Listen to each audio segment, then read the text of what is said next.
Thanks, Mel, and hi everyone. So yeah, as Mel said, I'm based. My NHS practice is UHCW Hospital and private at Nuffield. I'm a consultant soft tissue knee surgeon and also a trauma surgeon at UHCW. So I'm from the region in terms of training. I was on the Warwick training program, and as part of this, I did a PhD on meniscal transplant. I'll talk a bit more about that in a minute. And then I did some fellowships in Exeter and Bristol after my training, and I visited some surgeons during fellowship in the States to learn some different surgical techniques. And then I took up a consultant post at UHB for a couple of years before coming back to UHCW, where I did all my training to take over Tim Spalding's NHS practice. So, as I said, I did a PhD on meniscal transplant. I had these two reprobates as my supervisors. Some people will know some of these. So Matt Costa's a professor of trauma and orthopedics now in Oxford, and Tim Spalding's a soft tissue knee surgeon locally and also in London. So as part of the PhD, we did the world's first pilot randomized trial on meniscal transplant. And I will talk a bit more about that in a minute. And we managed to win a number of awards and published quite widely on meniscal transplant. But it's really an area of research interest and clinical interest. So firstly, what is a meniscus? It's a shock absorber, that's what everyone says, but actually it's not. It's a load distributor. So it sounds pedantic, but they are quite different. So essentially a meniscus sits between the round femoral condyle and the flat tibial plateau, and it distributes the forces evenly throughout the knee, and that it does that at all degrees of flexion and extension. So it moves to accommodate that. So it's always distributing the load, and actually in full extension it distributes about 50% of the load, and in deep flexion it's up to 85% of the load. So the schematic on the left shows that it has even distribution, and if you take your meniscus out on the right, you get point loading in the center. So the center of the knee gets overloaded and the edges get unloaded, and that's being overloaded and unloaded is bad for the knee cartilage. Now, a shock absorber is something very different, and the image on the right is your standard car suspension. So a suspension has springs and shocks. The spring is the thing that takes the big forces. So if you go over a big bump, the spring comes into play. And then the shock absorber, which is this thing, is a piston filled with fluid, which is usually oil. And this piston drives into the main compartment chamber, and it tries to drive the oil through a valve. And that transfers the kinetic energy into heat. So it dissipates the energy through that. That's absolutely nothing to do with what a meniscus does. So it is a small pedantic thing, but it's a load distributor, or if you want to just say to a patient in terms they understand, it's a cushion in the knee.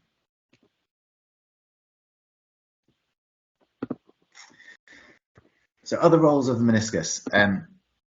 It doesn't have many other roles, if I'm honest. The vast majority, the main role is the cushion in the knee, the load distribution. It does have a role in stability of the knee.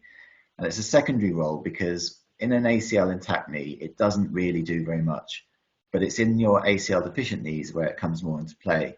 So you have someone has an ACL rupture, the tibia subluxes slightly forwards, and then your medial meniscus particularly is the next thing that comes into contact. So that's the thing providing a bit of stability in the knee when you have an ACL deficiency. The big problem with that is that you have a really high risk of medial meniscal tears if you have an ACL deficient knee.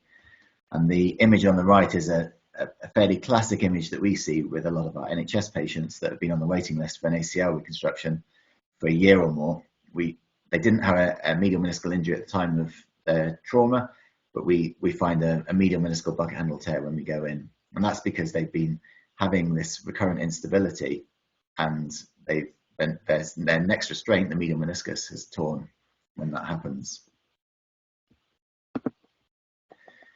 So in terms of meniscal tears, it's not quite as simplistic as this, but it's fairly close. There are two broad types of meniscal tears. You have your traumatic tears, which is your young sports player, usually a sporting injury, often associated with ligament damage as well, but not always, and they can have an isolated meniscal tear.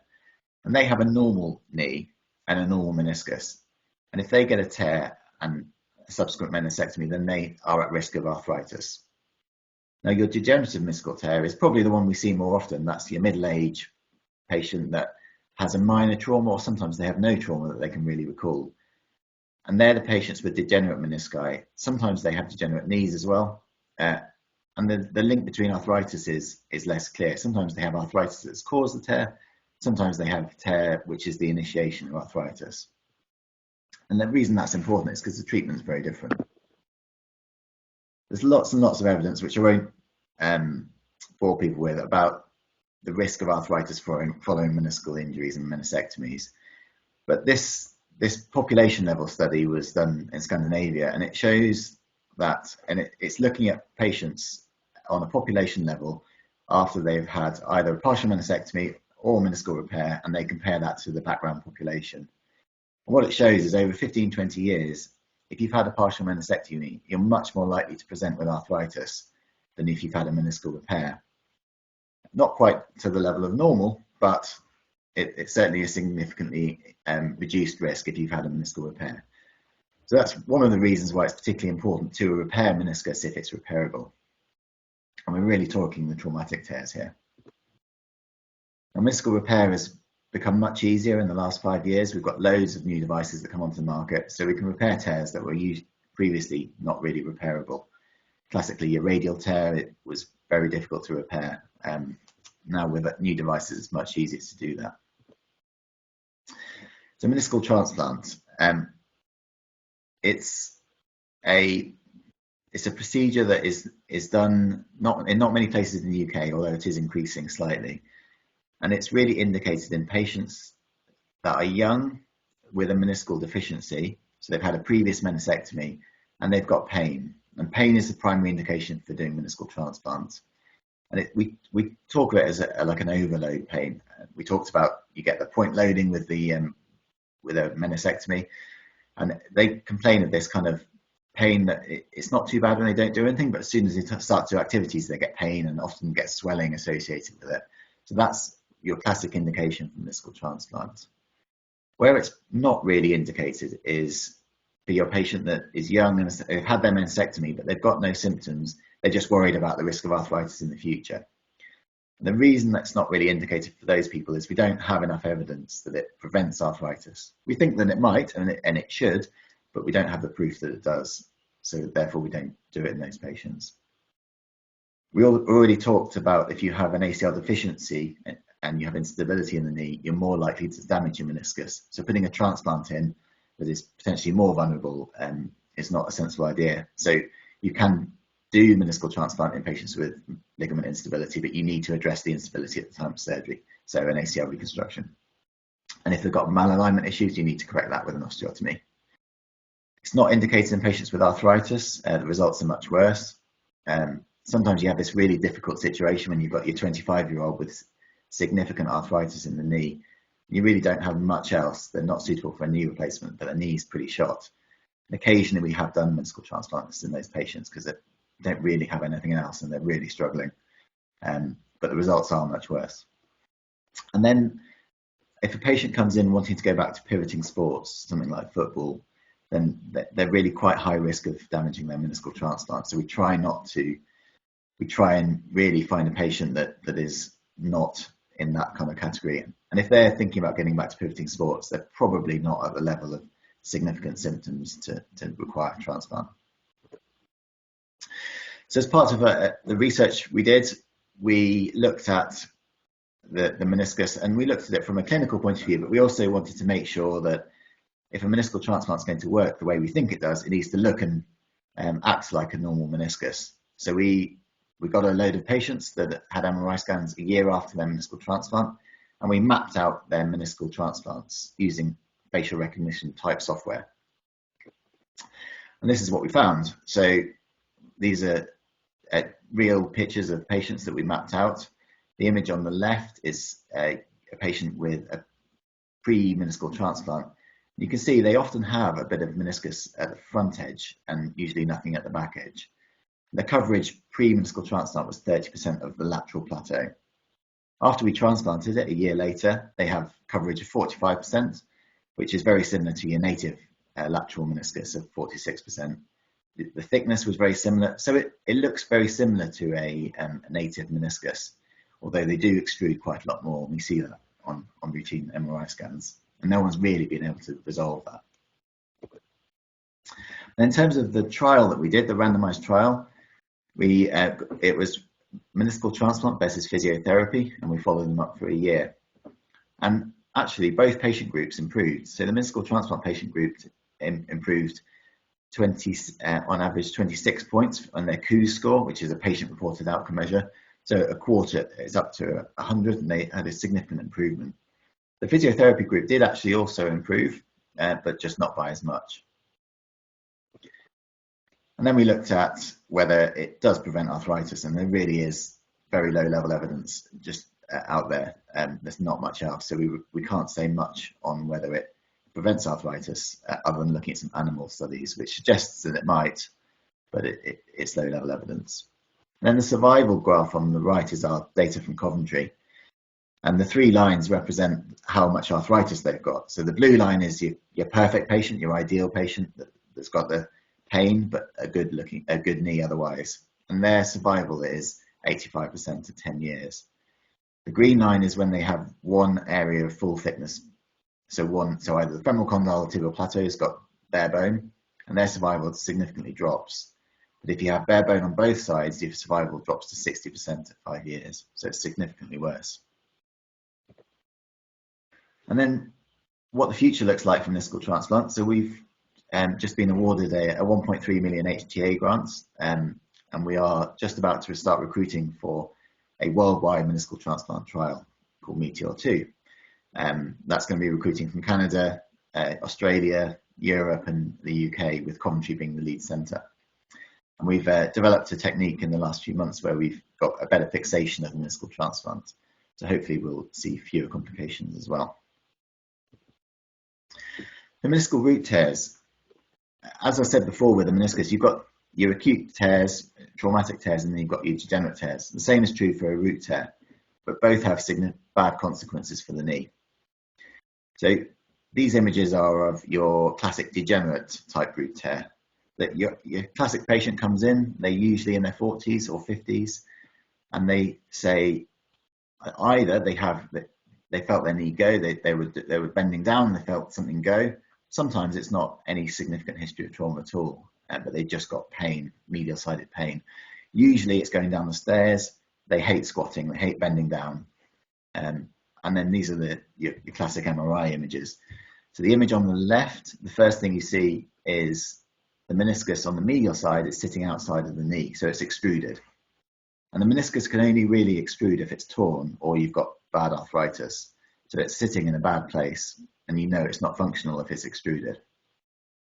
The second image from the left shows again that it's extruded, but there's a gap between the meniscus and where it should insert in the knee. And then the 2 images on the right are it's what's called the ghost sign. So these are one slice apart. First you see the meniscus at the back, and then the second slice you see it's gone, and that's because it's torn in that point. Now, the studies that have looked at the case series, they've looked at patients at risk of getting arthritis after this, when they have no underlying arthritis diagnosis of a root tear, have a really, really high risk of getting significant arthritis. And the 5-year risk of a knee replacement after having a root tear in one study was up to 30%. This is patients with normal cartilage at this point. So it's really quite high. We can repair these, and there are some data coming through showing that this reduces your risk of needing a knee replacement, but it's not yet high quality studies. And then you've got your traumatic tears. Now, you've got your degenerate root tears, which is nearly always medial. Your traumatic tears are nearly always lateral. And this is nearly always associated with your ACL injury. They've been around for a long time, it's just they're starting to be recognised now. And again, you see your classic ghost sign at the back. You see the meniscofemoral ligament becoming much more prominent because that's the only thing that's holding the lateral meniscus in place.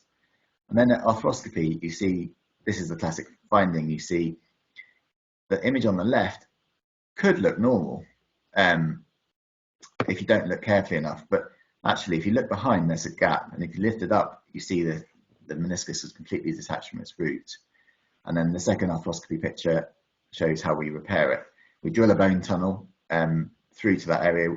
We take a few bites of the meniscus with a scorpion, and then we pull those sutures down into that tunnel. And then this video is one of my patients at arthroscopy very recently, and it shows you've got that root tear. At the back, you've got your meniscofemoral ligament that's still attached, and it's completely defunctioned. And if you just look here, as it comes through, you can see where the root is. So that root is completely detached from the main part of the meniscus. So that meniscus has no function. And as we know, a young patient with a lateral, essentially total meniscectomy, equivalent of total meniscectomy, has got a really high chance of getting arthritis. So it's really important to spot those and deal with it at the time. And then you've got your degenerate meniscal tears. This is probably what a lot of people see as the majority of patients for knees. It's your patients in your 40s, 50s, 60s, even later. And they have sometimes a bit of minor trauma, often no trauma, and they've got medial knee pain. You do a scan and you see they've got a degenerate posterior horn tear. 15 years ago, if you'd have seen an orthopedic surgeon, every single one of these would have had partial meniscectomy. And then there were a raft of randomized trials coming out showing patients having meniscectomy don't do any better than patients having physio. So there's a real push against doing it, partial meniscectomy, and a lot of these headlines came out showing we were not helping patients, needless operations. And actually, the true answer is probably somewhere in the middle. If you look at the patients, the randomized trials where they had arthritis, then partial meniscectomy really isn't beneficial. The ones where they didn't have any arthritis, overall, the two groups did pretty well. However, there was this big crossover. So if a patient goes into your physiotherapy group, the crossover to then needing surgery is about 30 to 40%. So whilst the patient did well, nearly half of them, or 30 to 40% of them, ended up having surgery, and they were as part of the trial protocol, they were analysed as if they didn't have surgery. So what it really says, to me at least, is that if you have these patients and they have no arthritis, then physiotherapy is first line.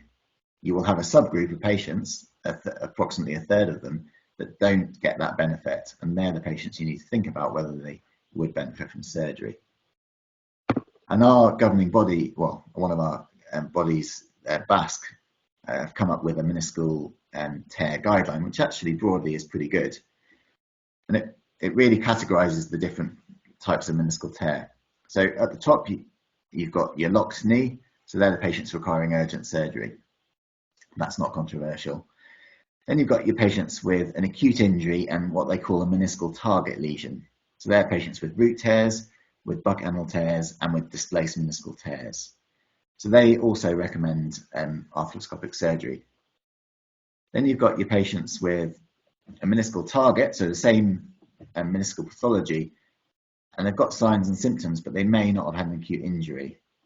And they recommend for those patients, if they've had those symptoms for 3 months or longer, that maybe surgery is the right decision for them. And if they haven't, then optimizing their non-operative care and physiotherapy is the right idea for them. And then you've got your possible target lesions. So these are your non-displaced degenerate tears, as well as a few other things. And they say that primarily physiotherapy is the appropriate course of treatment for them. However, there is a subset of patients that will not benefit, or that they have physio and don't benefit, and they can be considered for surgery at a later date. And then you've got patients with advanced arthritis who shouldn't ever have arthroscopic surgery. The story doesn't quite finish there, because we just completed a cohort study called the METRO study in Coventry, where we followed up a group of patients that had degenerate meniscal tears. Some ended up having surgery and some didn't. And we've done a regression analysis looking at who does well and who improves versus who doesn't. We looked at a whole range of factors: age, degree of arthritis, type of tear, that kind of thing. And the only thing that was made a difference, and quite a significant difference, is whether they had surgery or not. So patients who had surgery did much better than anyone else for any other reason. So really, the next step is to do a randomized trial in younger patients with no arthritis to see whether meniscal surgery partial meniscectomy is beneficial for those patients. Okay, ACL reconstruction. We've had many years of nothing really changing with the ACL, and in the last 2 or 3 years there have been some really good trials that have come out, and actually it's changed practice quite significantly across the world.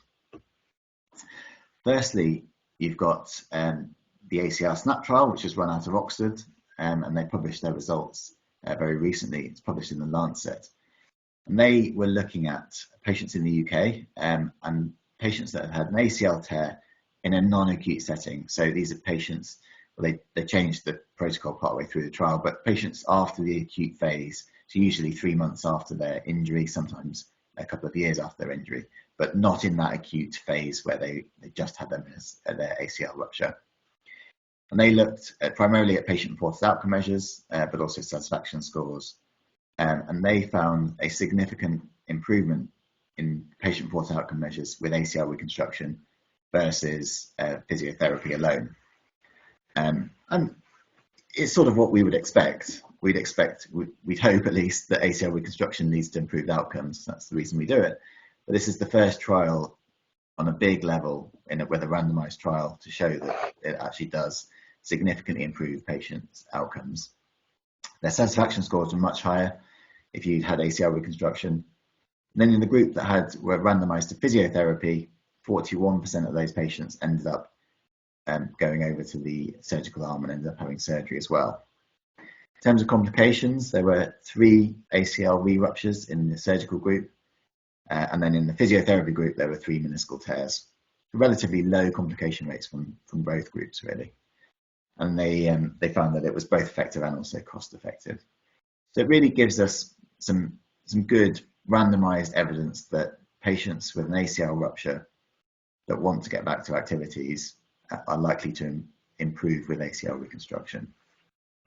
I think that it's still reasonable to consider the patient that you have in front of you. So if you've got your 20-year-old wanting to get back to competitive sports, pivoting sports, ACL reconstruction is going to be the way forward for them. If you've got your patient in their 40s that has played their last game of football and just wants to get back to cycling, then rehabilitation and seeing how their knee is after that is probably the right answer for them. But it's a discussion with the patient. And then the other seminal paper, which came out of Canada from Alan Getgood, was looking at hamstrings ACL reconstructions primarily, and they were looking at your high-risk patients. So your high-risk patients are patients under 25 with high-grade laxity, want to get back to pivoting sports, and also patients with hypermobility. And this was a randomized trial across the world, including patients from Coventry in that patient group. And they did hamstrings ACL reconstruction with or without a lateral extra-articular tenodesis. And I'll talk about what that is in a minute. And they found in this high-risk group, this is at 2 years, that the failure rate in patients having hamstrings ACL reconstruction alone was 11%, which is really quite high because your first year is rehab where you're not doing pivoting sports. So it's really 1 year. In 1 year, the failure rate's 11%. Now, if you have a tenodesis as well, the failure rate dropped to 4%, so a 3-fold decrease. And then they had this composite failure thing that they did as well. So it was either clinical failure, which was the 11% and 4%, or if you have a persistent pivot shift positive, so that they have that composite failure. And if you had hamstrings alone, your composite failure was 40%, which is scarily high. And if you had a tenodesis, it was down to 25%. The takeaway from this really is to consider a tenodesis for your high-risk patients, your under 25s, particularly with high-grade laxity, particularly if they want to get back to competitive or pivoting, cutting sports. And then there's a question about your graft type, because I don't know about everyone else, but 40% is scary. 11% is pretty bad for real failure. That leads on to some other interesting data. So firstly, I'll just talk about the tenodesis. So this was actually done many, many years ago. They used to do a tenodesis instead of an ACL reconstruction, but they used to really cramp this tight, and it probably overconstrained the knee. So it got stopped when arthroscopic ACL reconstruction came about, but it's come back into fashion, and this trial is one of the reasons for that. The tenodesis is the way that most people do it. You get a section of your iliotibial band, a centimetre section. You keep it attached distally to Gurley's tubercle, and you detach it proximally. Then you plumb it into the side of the knee, usually with a staple. And it acts as a lateral restraint. It works really well to prevent pivoting. If you do a tenodesis before you do your ACL, it abolishes the pivot in most people. It's really quite powerful. The reason that it's so powerful is because the schematic picture on the right sort of shows loosely how a knee works in rotation. You've got your knee, and then you've got the center, which is where the ACL sits, and then your tenodesis is right on the outside. And there's lots of clever biomechanics in this, in terms of the resistant force is multiplied from the distance from the center of the axis. But if you think of a spinning wheel, if you were going to try and stop that spinning wheel, you wouldn't hold it in the center, you'd hold it on the edge, and that's because it's much more powerful to do that. So tenodesis is very powerful to prevent rotation, and it appears to reduce significantly your risk of re-rupture.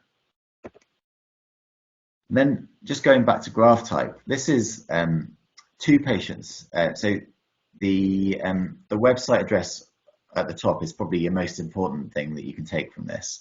If you type that into your browser, you'll get a calculator, and this comes from Moon cohort. And the Moon cohort was an ACL cohort done in the United States a few years ago, and they followed up patients for many years. So I plumbed in two different scenarios. Scenario on the left is these four outcomes, and I plumbed in a 14-year-old male that wants to get back to competitive pivoting sports 4+ times a week, and this will give you your failure rate at 6 years. So I don't know if you can see that, but if this patient has normal laxity, their failure rate with a BTB graft, with a patellotendon graft, is nearly 12%. With the hamstrings, it's nearly 22%. Now, if they have a high-grade laxity as well, hamstrings failure at 6 years, 40%, which is slightly outrageous. BTB reduces down to 20%. Then I've plumbed in another scenario. Oh, sorry, just move that back. You've got your 22-year-old female, and they want to get back to pivoting sports less than once a month. So much lower demand. Still relatively high risk, but much lower demand. Now, if you've got normal laxity there, your BTB risk of re-rupture at 6 years is only 1.4%, and with hamstrings, it's 3%. Now, if they've got high-grade laxity, that doubles, so your hamstrings re-rupture risk is 6%. And then this cohort has actually been validated using the randomized trial data from the stability study that I presented earlier. And they found that the independent risk factors for failure were your age, your laxity, and if you had hamstrings, tendons as a graft. Now, the caveat that BTB and tenodesis, adding a tenodesis to hamstrings can reduce this.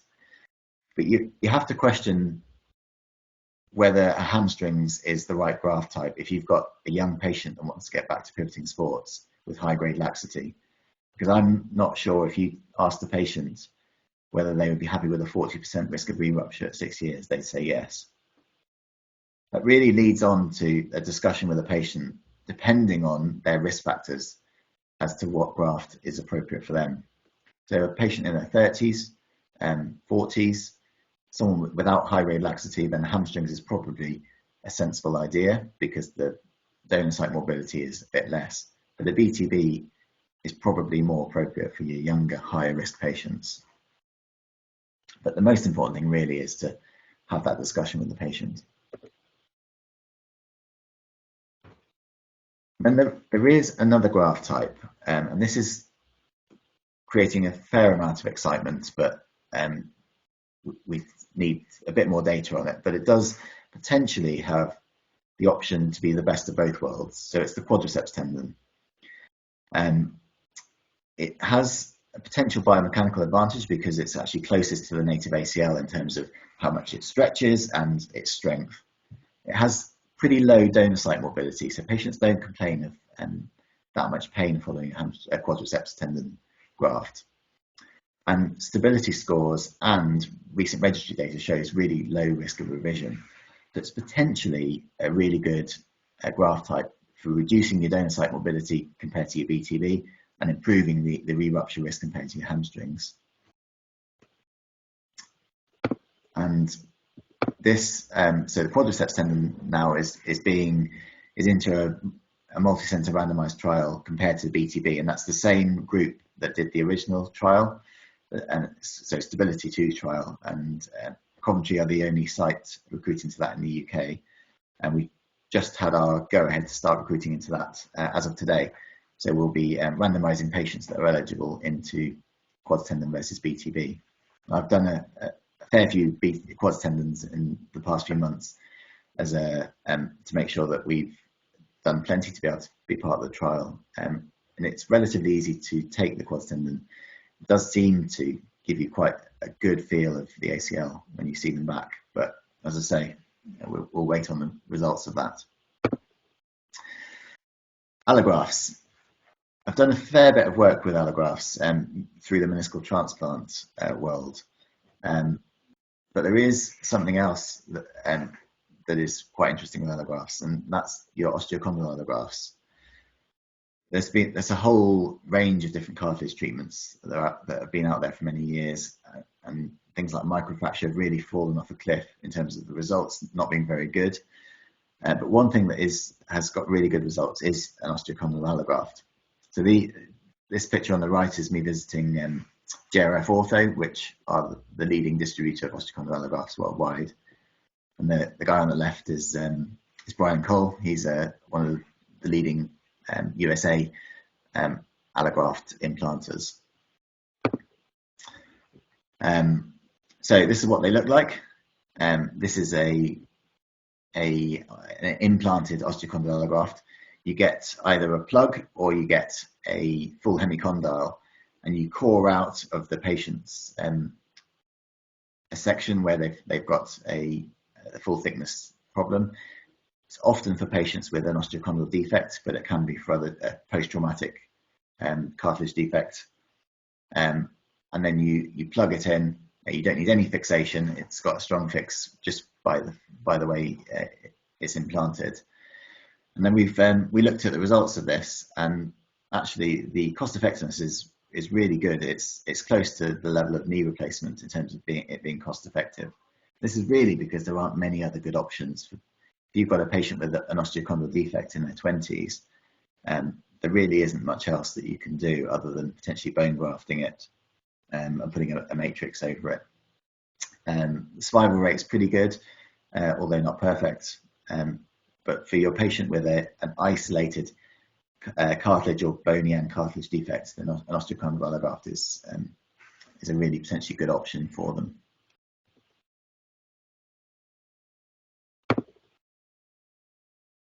Okay, and then I know the focus mainly is on the sports stuff, but this is relatively, we see a fair number of patients with down the other end of the spectrum with arthritis in the knee, and there's been a bit of a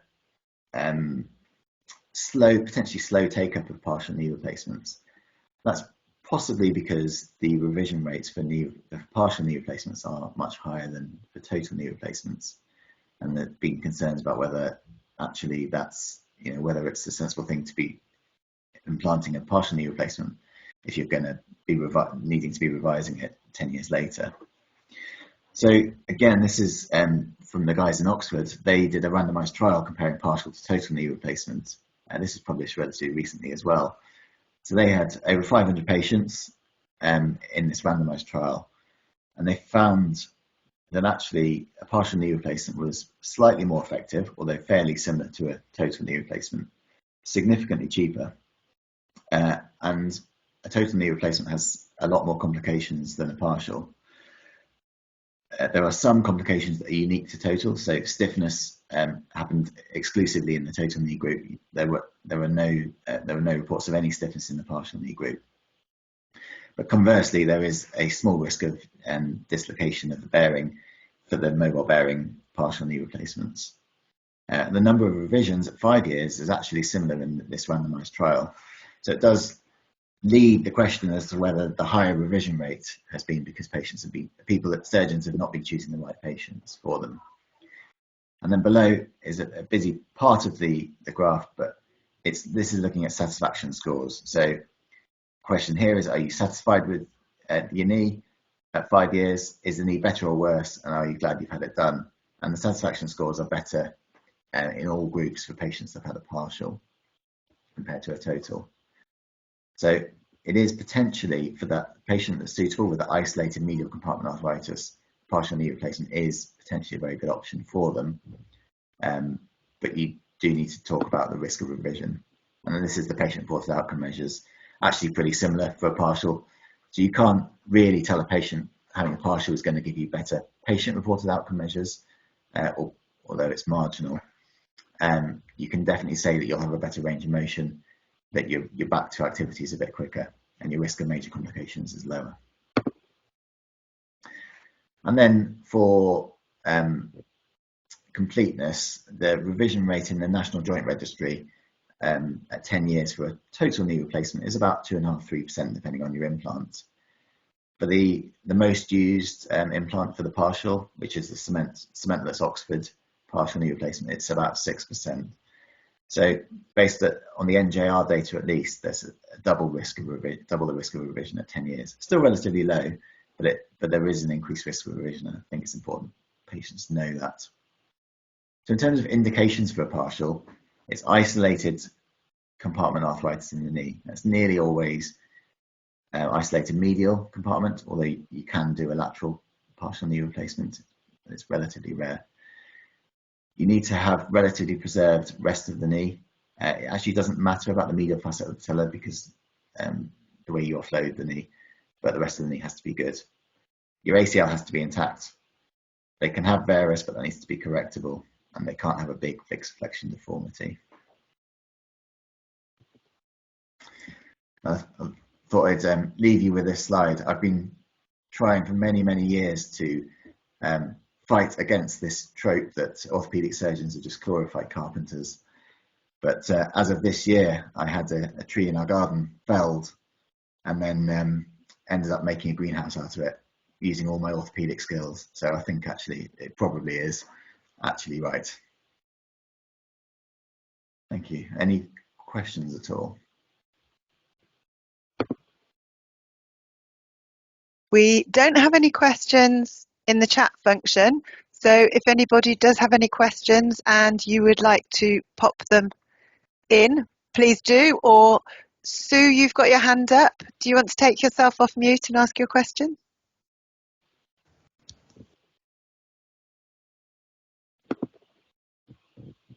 You're on mute still, Sue. That's it.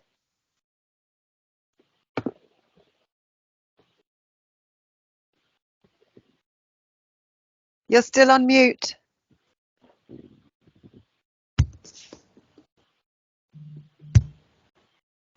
Oh. That's it. No, you've gone back on mute.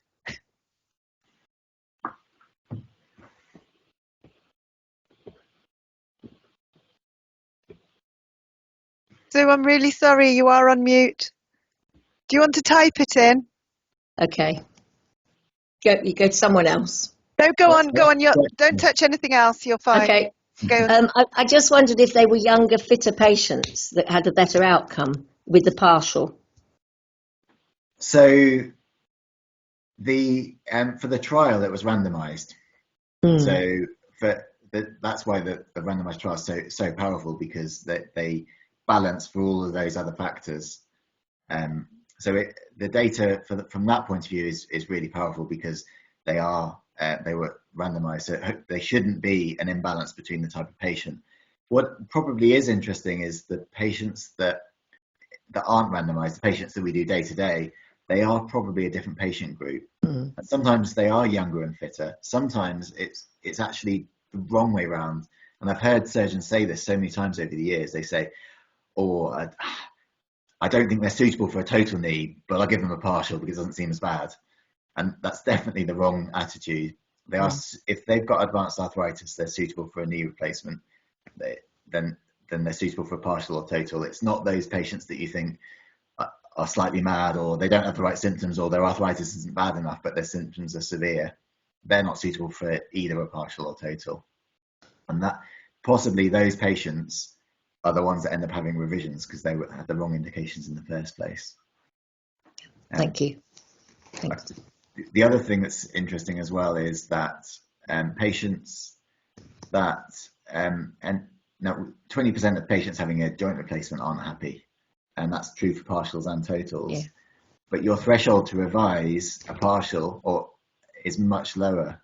And there's good data from New Zealand showing that. So if you come back to your surgeon and you've had a partial and you're not happy, the chances are you'll get it revised to a total. If you come back after your total and say you're not happy, someone will say, well, tough. Yeah. Thank you.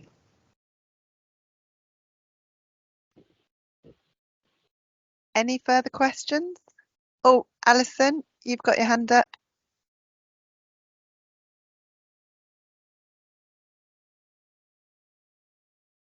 Did you have a question? Oh, I have one here. Have you performed any... Can you hear me? Oh, yes. There was just one other question that's come in as well. Have you performed any ACLR using tendon allograft? Yes, I have. It's usually in the setting of multi-ligament injuries that we use allografts. So we do that usually when we're using the other grafts, usually hamstrings for other things. Now, for an isolated ACL reconstruction, it is a potential option. The problem with it is that it is expensive. So it's about £3,500 for an allograft. And therefore, since you can take a hamstrings tendon for free, essentially, it's not a cost-effective way to do it. But it potentially for your patient in your 30s or 40s, if cost wasn't an issue, you're going to reduce your donor site mobility by using an allograft. There is some data showing young patients with ACL reconstruction with allograft have higher risk of failure, and you definitely have to go slow with an allograft. So if you're rehabbing them, it's definitely 12 months as a minimum, rather than maybe 9 months. It is an option, but it's not commonly used for an isolated ACL. Sorry, Alison. Do you want to take? Hi, I think I've only just put it on my phone and it hadn't turned the audio on, so I'm okay now. I was just interested to know your thoughts. I think the figure, going back to the ACL conversions of those that go through physio that end up going for repair, I think it was 41%. Did you say? Yeah, something like that. How influenced do you think that is by patient confidence, in that there's this perception that the ACL is damaged, therefore it needs to be repaired, and the physio is just a bit of a sort of trial and error kind of thing? I mean, what's your thoughts on that? The reason why this trial's actually been really good is because there have been a couple of other trials before this, and they were looking at your acute patients, the patients that had literally just torn their ACL, and the results of that really were that the physiotherapy group patients did just as well as the ACL group patients, but again there was a really high conversion rate. So you've got really three groups of patients. You've got your patients having ACL surgery that do relatively well, and then in your physio group you've got half of them that do pretty well with physio and don't ever need anything else, and then you've got the other half that do badly and they then end up having surgery and then they end up doing well. So the teaching really from that was try everyone with physio first, and if they fail physio, then move on to ACL reconstruction. The only problem with that is that we know that you have a high risk meniscal tears if you have an ACL deficient knee and your knee is giving way. So I'm all for physio in patients that are not in the really high risk group, but as long as they understand that they need to do the rehab properly and they need to be very careful in going back to activities, because if their knee's giving way, they could be damaging their knee. And I see too often patients that don't actually do the rehab and then they just try football again and then they come back and they've then got the bucket handle tear. And that's that's kind of, I suppose, my observation really, that I think people who are not confident, if we say, well, we'll try give it a go and see, it's kind of setting their expectations that they often don't engage fully in the physio pathway in terms of doing all the proprioceptive and strengthening work, because they kind of think they secretly, they need it repaired anyway. And I wondered whether, I don't know how you'd actually do research into it, but if you went in a much more robust, positive, physio should be the solution, end of story, whether we could work out subgroups that we could be more positive about physio to actually take away that fear of, well, I'm going to need it repaired anyway. Yeah, well, so this trial was run in Oxford by David Beard, who is a physiotherapist by background. So he actually put a really robust physio program together and was very, very keen. I mean, he as a background, he examined me on my PhD, and he really was pushing my physiotherapy and rehab protocols just to check that they were robust enough. Because his big thing is exactly what you're saying, that you can't have this Rolls Royce treatment that's the surgery compared to what he calls the Skoda, and that's the perception of patients. So he was very keen to make physiotherapy the treat. So if you get randomized to physio, that's the treatment. It's not you're going to have a bit of rehab and then you're going to have your ACL. So if you look at the results of that, this is all comers, and 60% of those patients randomized to physio didn't end up having ACL reconstruction. So it still shows that there's a big group of patients that physiotherapy is reasonable and they can avoid surgery. I think the answer, though, is that you have this conversation with the patient and you try physiotherapy, certainly in the lower risk patients, and as long as they understand if they're having ongoing instability, then that's when they need to come back. But if they're not, then great, they can avoid surgery and the year of rehab. Yeah. And I was just wondering whether if you could look at the subgroup of perhaps the therapist was to grade. We all know there's some patients where you think you're just not going to win. This is what they want, and I just wonder whether that could have been predicted again. So you don't, for patients who clearly are not going to engage in physio, you fast track them through to surgery, just to sort of help, I suppose, get them. But like you say, 60% is still great. You've saved all your surgery costs for them, haven't you? Thank you very much. I've got another question here. What screening tests? Oh, hang on, it's gone off my screen. What screening tests are there for young athletes to show potential increased possibility of ACL tears? So pivot shift is the most specific. So if you have a positive pivot, then it's almost certain that you've got an ACL rupture. Lachman's is pretty good. I don't tend to find anterior jaw very helpful. It's okay, but it's sometimes difficult to understand where the knee should be in relation. So if you have a PCL injury, for example, it's sometimes difficult to differentiate between whether an anterior jaw. So Lachman's and pivot shift is what I always do. Pivot shift is the best. Difficult to do when they first come in. Difficult to do with any associated injuries. So if you've got a bucket handle tear, you can't do it because you can't get the knee straight. If you've got an MCL injury, you won't be able to do it. But if you've got that patient at 6 weeks or more, then a pivot shift is going to be your best. Bethan, you've got your hand up. Hello. I just wanted to check if I missed something when you were talking about the root tears, and you said that there's an increased, you're picking up more and more lateral root tears. And I just want to ask about mechanism. Well, A, did I get that right? And B, mechanism of injury, because typically you'd think of ACLs presenting with a medial meniscal tear. Yeah, so it is definitely lateral. So an ACL injury is a valgus injury. So your lateral compartment is where everything happens. And if you look on your MRI scans on the lateral side of the knee, you see those classic bone bruises. You have your bone bruise at the back of the tibia, and you have your bone bruise on the mid portion of your femur.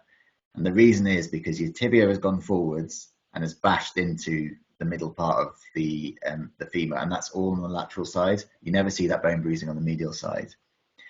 So when that happens, right, okay, yeah. So when that happens, if it goes far enough, the lateral root is the next thing that's going to get trashed. So acutely, you'll get a lateral meniscal tear for the majority. Now the medial meniscal tears happen later on. So you have your ACL rupture, and you often get a lateral meniscal injury, often root. But if they then have an ACL deficiency, then your next thing that gets damaged is your medial meniscus. So if you see them acutely, it's lateral for the majority of time, and then if you see them later down the line, it's often medial. Brilliant, that's great, thank you. Does anybody have any further questions before we bring the meeting to a close? Speak now.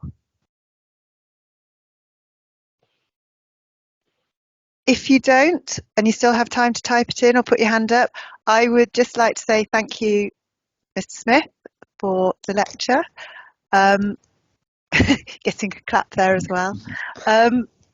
I will be sending out the slides and the recording, so you can review it if you wish to. And thank you ever so much. We have put a link to the feedback on here, and I will email it out to you, and it would be hugely appreciated if you wouldn't mind filling out the feedback for both Mr. Smith and for ourselves.